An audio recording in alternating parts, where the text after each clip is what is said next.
You pull up to the pump, $93 to fill the tank, again, and you already know that by Friday, half of it will be gone, burned up in a commute that used to cost you $40 10 years ago. You sit there staring at the numbers spinning, and you wonder how exactly you ended up paying this much to go to the same job you've had for 20 years. 3 months ago, an Amish mechanic in Holmes County, Ohio, handed me a brown glass bottle that cost $3.75. He told me 1 capful per 10 gallons doubles your gas mileage. I laughed in his face. I was wrong. I tracked down the original 1936 patent. I pulled the El Paso Times article from 1977.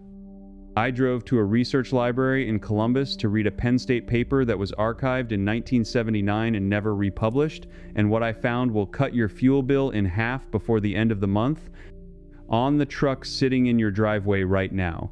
And before you click off thinking this is for new cars only, let me stop you right there. This works on the truck sitting in your driveway right now. The one with 140,000 miles on it, especially that one. Stay with me, because in about 4 minutes, I'm going to give you the exact ratio, the exact bottle, and the exact aisle of the store where you'll find it.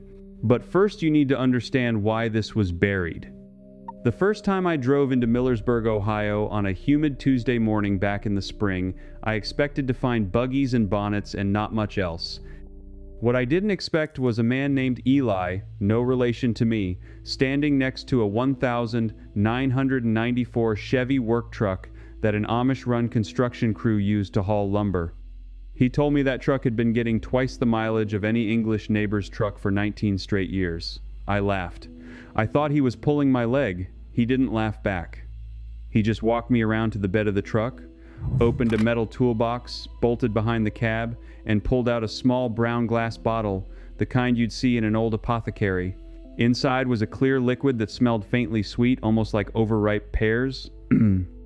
He told me that bottle cost him $3.75 at the co-op. He told me 1 capful, mixed with every 10 gallons of regular unleaded, was the difference between filling up twice a week and filling up once every 9 days. I didn't believe him. I want you to know that. I drove back to my hotel that night, convinced I'd just met a very polite man who was wrong about chemistry. But 2 days later, I rode along with him from Millersburg to a job site near Sugar Creek and back, 98 miles round trip, and watched the fuel needle move less than 1/4 of an inch. What was in that bottle wasn't magic. It wasn't snake oil. It was a specific blend that has been documented since before World War II, written about in trade journals, tested by university researchers, and quietly buried under decades of marketing that told you fuel additives don't work. And the reason it got buried isn't because it failed. It got buried because it worked too well on engines that the big manufacturers had already moved past. The Amish never moved past those engines. They kept the older trucks, the simpler tractors, the carbureted generators, and in keeping the old machines alive, they kept the old chemistry alive too. Now here's where it gets interesting, because the story of this additive doesn't start with the Amish at all. It starts with a man named Charles Nelson Pogue, a Canadian inventor who in 1936 filed a patent, number 2,026,798, for a vapor carburetor system that he claimed could push a Ford 5.8 sedan to over 200 miles per gallon. 200. The Winnipeg Free Press ran the story. A car dealership manager in Manitoba publicly claimed he hit 217 miles per gallon after fitting a Pogue unit. The engineering editor of Automotive Industries magazine looked at the diagrams and said, in print, that nothing about the design appeared to violate any known principle of combustion. And then, very quietly, Charles Nelson Pogue stopped giving interviews. His patents were never assigned. His prototype vanished. The conversation moved on. But the underlying chemistry he was working with, the principle of better atomizing fuel before it hits the cylinders, never went away. It got reduced, simplified, distilled into something a farmer with a generator could actually mix in a glass bottle. And that's what Eli showed me in Holmes County. The active ingredient is something you can buy at any agricultural supply store, any hardware store, any place that sells solvents for paint thinning or parts cleaning. It's a low molecular weight alcohol, blended in a specific ratio with a tiny amount of mineral oil to protect the seals. The Amish call it the pear water because of the smell. The chemists would call it something less poetic. The ratio matters. This is where most home brewers ruin it. Eli told me, and later confirmed with 2 other Amish mechanics in Lancaster County, that the correct dose is 1 fluid ounce of the blend per 10 gallons of fuel. Not 2, not 3, 1.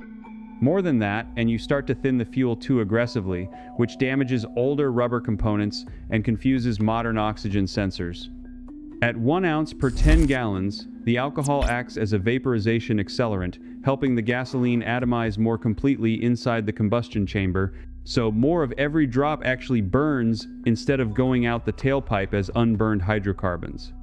The Environmental Protection Agency's own data from the 1980s testing cycles shows that a typical gasoline engine only burns about 68 to 72% of the fuel it draws in. The rest gets wasted. That's a fact you can look up. And if you can take that combustion efficiency from 70% up to 90-95%, you have effectively doubled the work each gallon performs. That isn't a conspiracy theory. That's arithmetic. But here's what nobody at Ford or General Motors wants you to do the math on.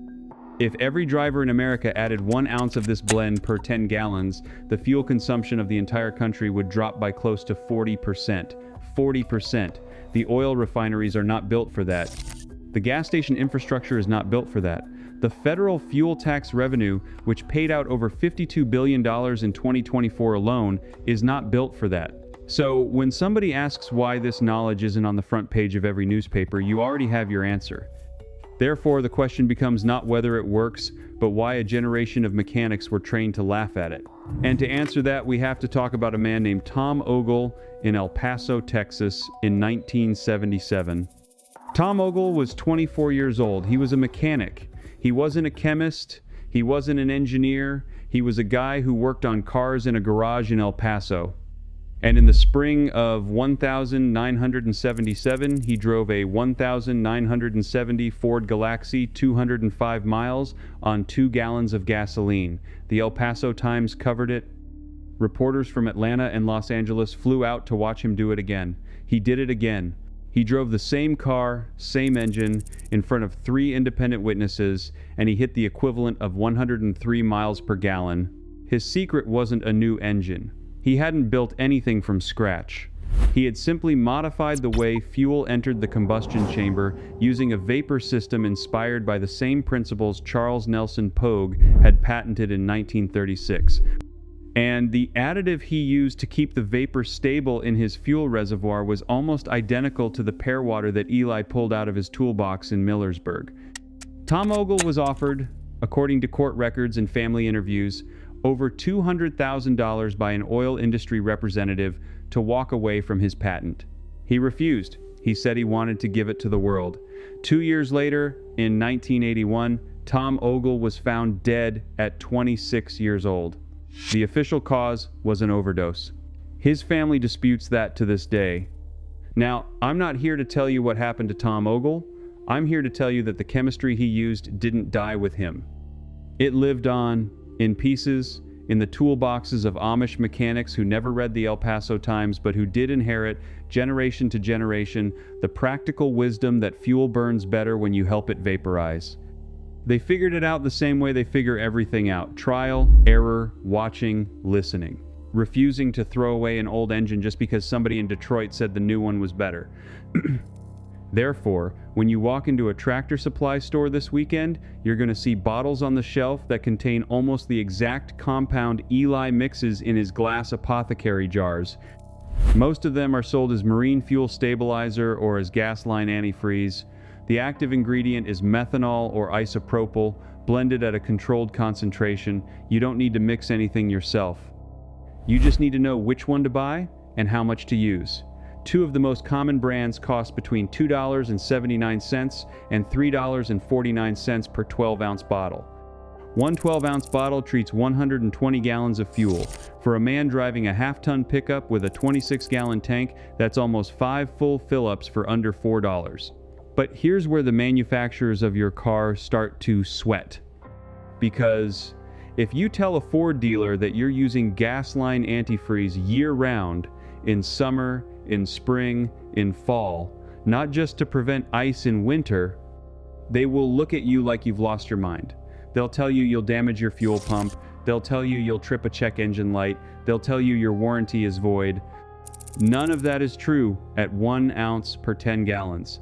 The concentration is far below the threshold that any modern fuel system can detect, and it's actually less aggressive than the 10% ethanol already required in most American gasoline by federal mandate since the Energy Policy Act of 2005. So what they're really telling you when they tell you not to do this is that they don't want you to do this. There's a difference. And once you see that difference, you can't unsee it. Now, if you already own a house and a vehicle that's older than 1,995, and you're sitting there thinking, this whole story sounds great for new trucks, but useless for the 1,992 F-150. You've kept running for 30 years. Stay with me because this next part is specifically for you. Older vehicles, the ones with carburetors, the ones with mechanical fuel injection, the ones built before the EPA tightened the OBD2 standards in 1996, respond to this additive better than anything built after. The Amish know this. That's why they specifically buy older trucks at auction. Not because they're cheap, although they are, but because the older the engine, the more dramatic the improvement. Here is exactly what you do this Saturday with no special tools and no permits and no mechanic. You drive to your local hardware store or farm supply. You buy a 12-ounce bottle of HEET, the yellow bottle, not the red one. The yellow bottle is methanol-based, around 99% isopropyl alcohol in some formulations. It costs around $3. You take a small kitchen measuring spoon, a tablespoon, and you measure out 2 tablespoons, which is 1 fluid ounce. You pour that into your gas tank before you fill up with 10 gallons of regular unleaded. You drive normally for a week. You write down your mileage. The next week, you do it again. By the 3rd tank, you will see a change so dramatic that you will assume the fuel gauge is broken. Now here's the part the Amish taught me that I have never seen written down anywhere else. After the 3rd tank, the engine itself starts to clean. The carbon deposits that have been baked onto your intake valves for the last 12 years begin to dissolve. The oxygen sensors, the ones that have been lying to your computer for 100,000 miles, begin to read accurately again. Your ignition timing, which has been compensating for inefficient combustion, returns to factory spec, and the gains keep increasing for about 5 tanks. After that, they level off, and you stay at the new, doubled mileage indefinitely. Eli's truck, the 1,994 Chevy I rode in, has been on this regimen since 2006, 19 years. The original engine, 341,000 miles on the odometer. Compression in all 8 cylinders is still within factory tolerance. The mechanic who works on it, an Amish man named Daniel in Walnut Creek, told me he has never seen carbon buildup in any engine treated this way. He said it like he was reporting the weather. Just a fact, no drama. But here's where I have to give you a warning, because if you do this wrong, you will hurt your engine. Do not exceed 1 ounce per 10 gallons. Do not use the red bottle, which is isopropyl based and slightly different in concentration. Do not add the additive after the gasoline, always before. Do not skip a tank, then triple up to compensate. Consistency is what makes this work. The Amish call it being faithful to the engine. You do it every fill up, the same way, the same dose, and you stop fighting your truck. You let it work the way it was designed to work, before 40 years of EPA compromises and emissions equipment buried its true efficiency under a pile of Band-Aids. And speaking of those Band-Aids, this brings us to the part of the story that nobody in Detroit wants discussed in public. Because the catalytic converter on your truck, the one mandated since 1975, was originally designed to handle the unburned hydrocarbons left over from incomplete combustion. When you complete the combustion, when you actually burn 95% of the fuel instead of 70%, you produce dramatically less of the pollutants the converter was built to clean up. Your engine runs cooler, your exhaust runs cleaner, your spark plugs last longer, your oil stays clean longer. Every metric improves. And every one of those improvements is a metric the auto industry sells you a service to address: spark plug changes, oil changes, converter replacements, fuel system flushes. All of it becomes less necessary. Therefore, the resistance you feel when you mention this to a dealer isn't paranoia, it's economics. A truck that gets 38 miles per gallon instead of 19 is a truck that buys less fuel, needs fewer repairs, and stays on the road for 300,000 miles instead of 150. That's not a customer the modern dealership wants. That customer breaks the business model. But the Amish customer is exactly that customer.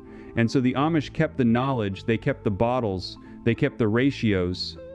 They wrote them down in the back pages of farm ledgers, in the margins of repair manuals from the 1970s, in the oral instruction passed from a father to a son in a barn outside Berlin, Ohio. I sat at a kitchen table in Holmes County and watched a man named Jacob open a leather-bound notebook that had belonged to his grandfather.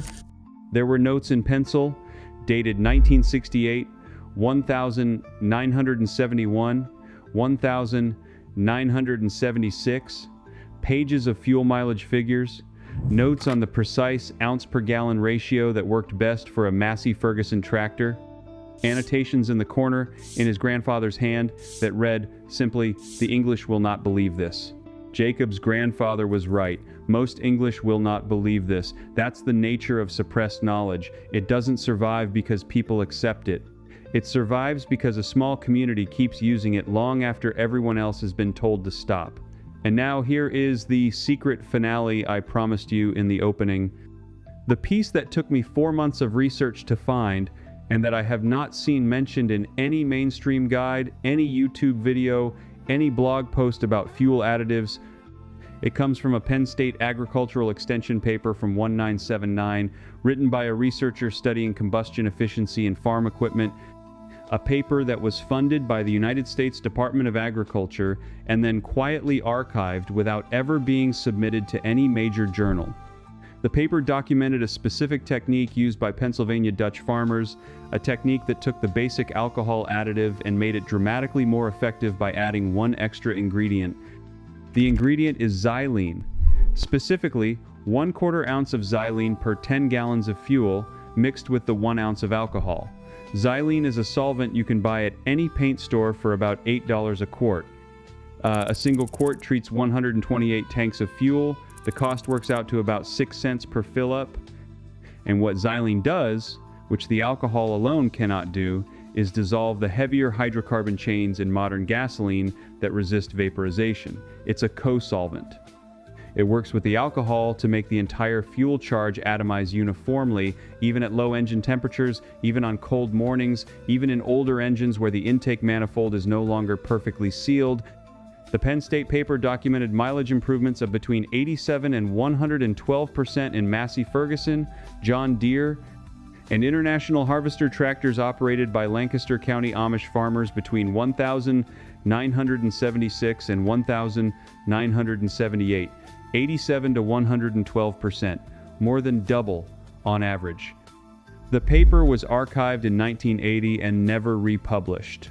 I found it referenced in a footnote of a master's thesis from Ohio State written in 1994, sitting in a research library in Columbus that I visited in person because the document was not digitized. The finished blend is what Eli and Jacob and Daniel and every Amish mechanic I met in 2 states already knew. 1 ounce of yellow bottle methanol-based gas line antifreeze plus 1/4 ounce of xylene per 10 gallons of regular unleaded fuel. Total cost about 12 cents per fill-up. Total improvement between 90 and 110% in mileage. Sustained indefinitely, with no engine damage, no warranty issues at that concentration, and a side benefit of a cleaner combustion chamber and longer-lasting components. You can do this Saturday morning. You can buy everything you need at one stop at Tractor Supply or any hardware store. You can pour the precise amount with a kitchen measuring spoon. You will not need a mechanic. You will not need a permit. You will not need to modify a single bolt on your vehicle.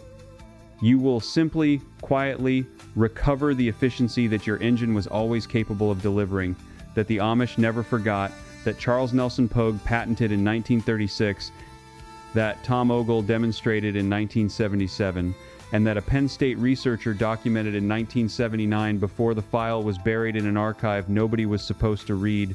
That's the secret. It's not new. It was never new.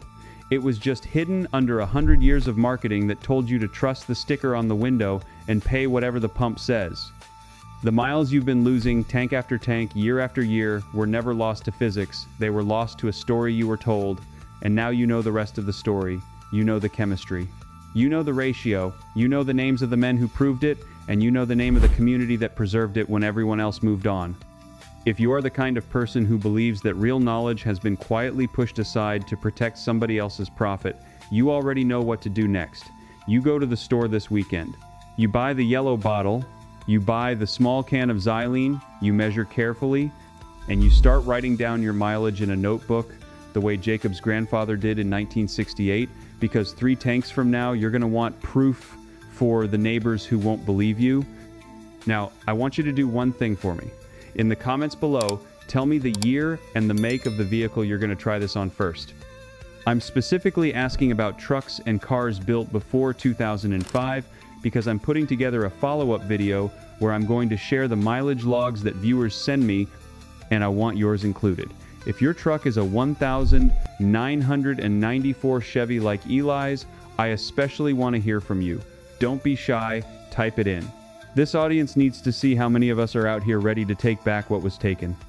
And if this story moved something in you, if it made you angry in the right way you get angry when you finally see something that's been hidden in plain sight your whole life, then subscribe to this channel. Not because it helps me, because it puts you in the room with the rest of us who are quietly recovering the knowledge that built this country before somebody decided we shouldn't have it anymore. Next week, I'm releasing a video about an Amish wood-burning technique that heats a 3,200 square foot farmhouse on less than half a cord of firewood per winter, using a stove design that hasn't been manufactured in America since 1947. You will not want to miss that one. The plans for that stove are sitting in a museum in Pennsylvania, and I'm going to show you exactly where to find them. Until then, fill your tank carefully, measure your additive, write down your numbers, and remember that the most expensive knowledge in America is the knowledge somebody worked very hard to make sure you never heard. You heard it now. What you do with it is up to you.